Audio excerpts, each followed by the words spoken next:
अस्सलाम वालेकुम दोस्तों। जब ये वाकया हुआ मरी वाला सान्या हुआ तो उससे अगले दिन नहीं, 3-4 दिन पहले तो रात को वहां की इंतजामिया ने, अब मैं मरी वाले नहीं कहूंगा क्योंकि मरी वाले बड़े माइंड कर रहे हैं, तो वो पता नहीं अमेरिका में सारे जो वहां फिरौन इंतजामिया थी, ये ठीक है, बट फिरौन इंतजामिया जो थी, फिरौन की नस्ल की इंतजामिया, उन्होंने पहले वो जुल्म किया रातों रात।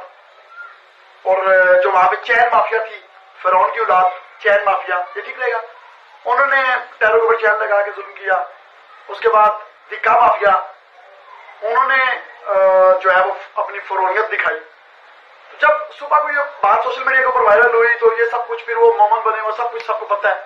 उसमें कई जो है वो जेन्युइन जो मरी के मुकामी लोग थे, उन्होंने आके हेल्प की, वाकई उसमें कोई शक नहीं है।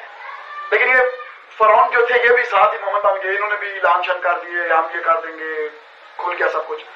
जब अगले दिन सोशल मीडिया के ऊपर एक मुहिम शुरू हुई, जी हमने मुहिम जी बाइकआउट करेंगे मरी का, तो सोशल मीडिया के ऊपर भी फिर फरौनियत शुरू होगी, करते हो बाइकआउट तो करो, यहाँ पे इस तरफ आने की जरूरत नहीं है, हमारी मैरी को गेंदे मत करो, इस तरह की बातें करना शुरू कर दी गई सोशल मीडिया के ऊपर।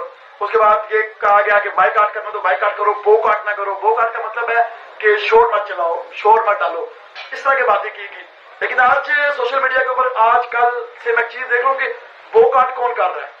बोकाट कर रही है मरी वाले, वो जो वहां के होटल इंतजामिया है, वो बोकाट कर रहे हैं, चिल्ला रहे हैं, रोल पिट कराना पड़ा हुआ है कि यार बोकाट ना करो, हम जो है वो मौजूद है आपके लिए, मरी को बाइकआउट को खत्म करें और मरी आ जाए, हमारे चूल्हे बंद हो गए हैं। और अब ये फरौनियत कितनी देर के लिए होती है? अगर आपने ये बातें की थी, सोशल मीडिया बड़ा पड़ा हुआ है कि जिसने नहीं आना मरी ना हो, तो अब भी आप लोग क्यों कह रहे हो कि आ जाओ? आप लोगों के साथ वो हालात हुई है, वो जो आपने बचपन में 2 क्लास 3 क्लास में हमें किस्सा पढ़ा करते थे कि वो मुर्गी सोने का अंडा दिया करती थी, तो एक दिन काट के तो मुर्गी में से जो है सोने के अंडे निकालने के चक्कर में आपके हाथ से मुर्गी भी गई, मरी वालों के सॉरी इंतजामिया वालों के हाथ से। जो मरी होटल इंतजामिया थी, चैन वाले थे, अब चैन वाले तो आगे कराची या लाहौर से नहीं बैठे हुए थे ना चैने पकड़ के, वो कौन थे? धक्का लगाने वाले कराची या लाहौर से तो नहीं आए हुए थे, वो कौन थे?